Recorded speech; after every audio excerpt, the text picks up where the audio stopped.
And tying that with this next one that Father actually sent in, and it was for them. They hear a lot of people talking about being in the present and learning how to be thinking of the present or even just the future instead of just being past minded. And they don't understand it because they experience so much from their past. So how do I get past that aspect?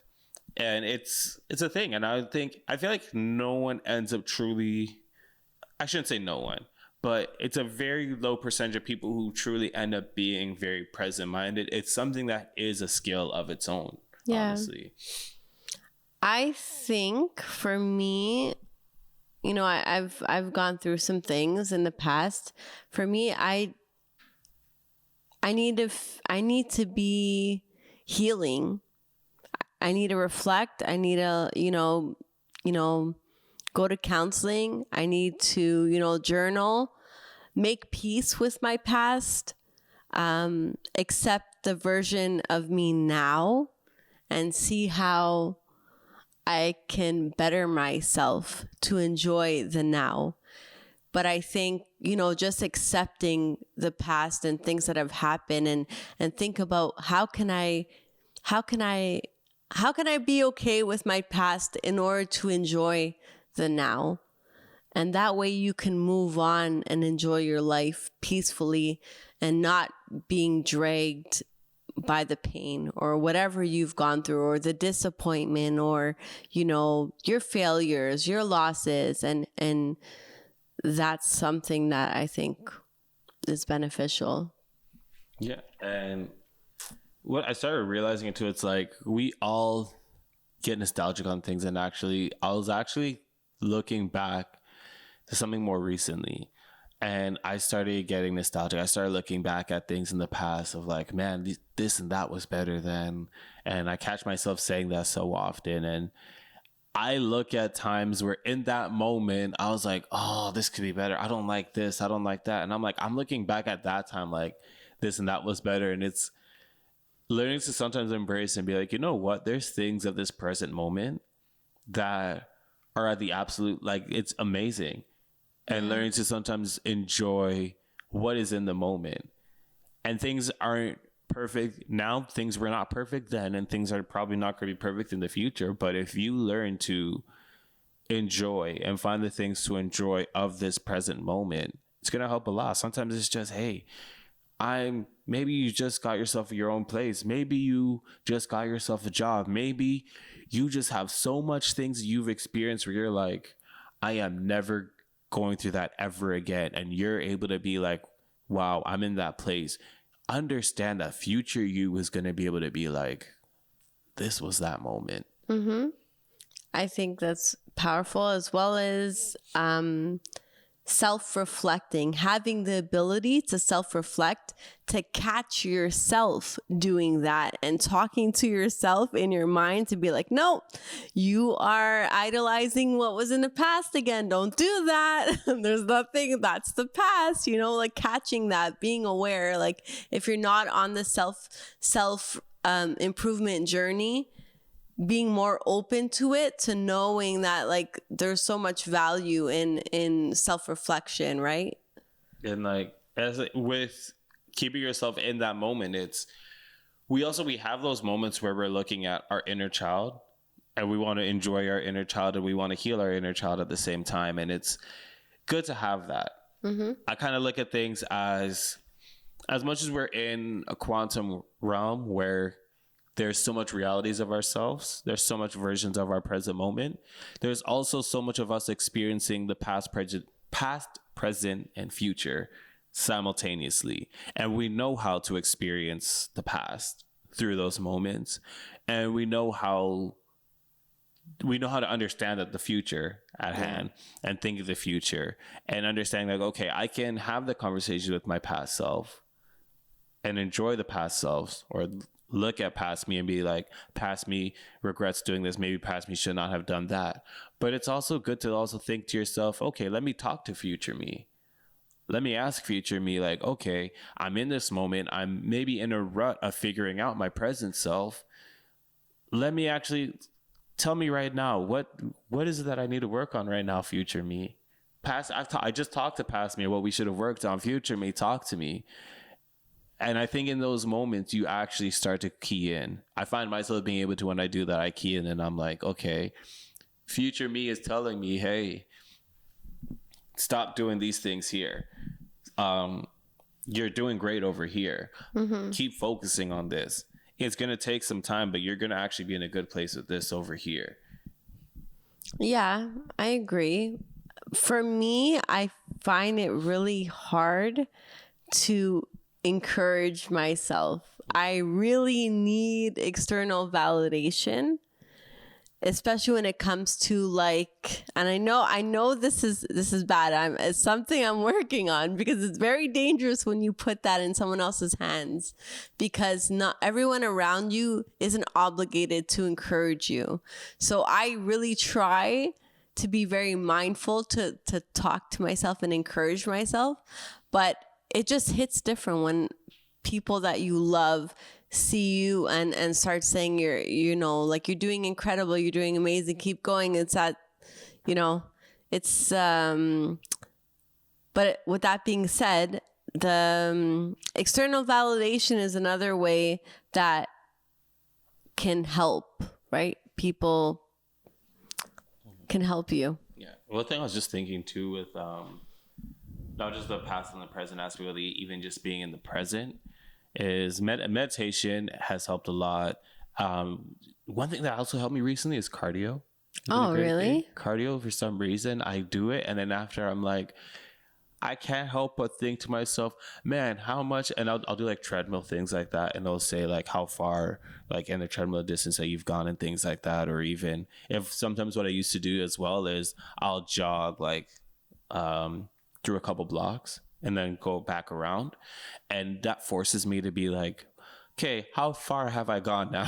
What is going on? And in those moments, I'm like, oh, I'm thinking right now, like my mind is kind of shut off. I'm putting myself in this present moment. I'm actually so much more aware of everything around me. And those moments help me remember, okay, boom, shut your mind off. Put yourself in this present. Stop hearing. And you start to realize that inside voice it's a voice. And you start to turn it off and you start to hear what the present sounds like. And just even for yourself right now, if you're watching this, just stop thinking. Even if it's just you focusing on my voice, focusing on what the voice sounds like, focusing on how you're hearing the voice, where you're hearing the voice, what's happening in front of you, who's with you when you're watching this. And you just, boom, shut your mind off for that little second. Feel what that feels like to shut your mind off. So at least now in this moment of, even if it's 5 seconds, that your mind was shut off, it just takes that 5 seconds of understanding this is what the present feels like. Well said. I think that's great advice.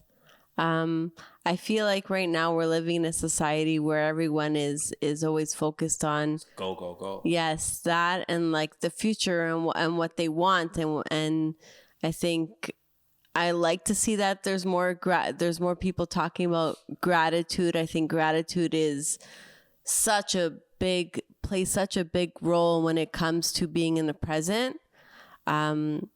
You lose people, right? That's in the past. Things happen, things change, things happen that change you, right?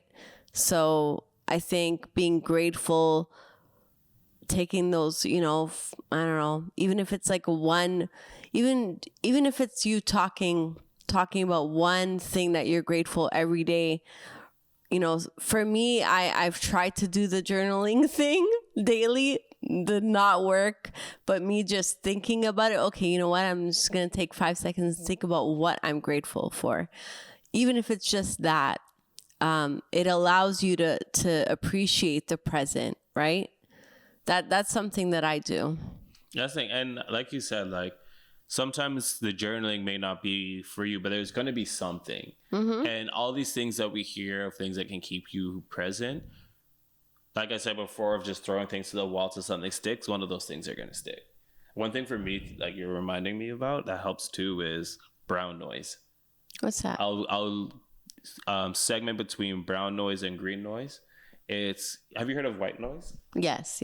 So it's kind of like a concentrated version of it on a separate frequency that it's kind of like that. It's on a separate frequency, kind of filtered, and it just plays. And sometimes I find actually when I'm working on things, even when I'm working on things, whatever it is, it helps me kind of focus my mind a lot more of what's happening around me.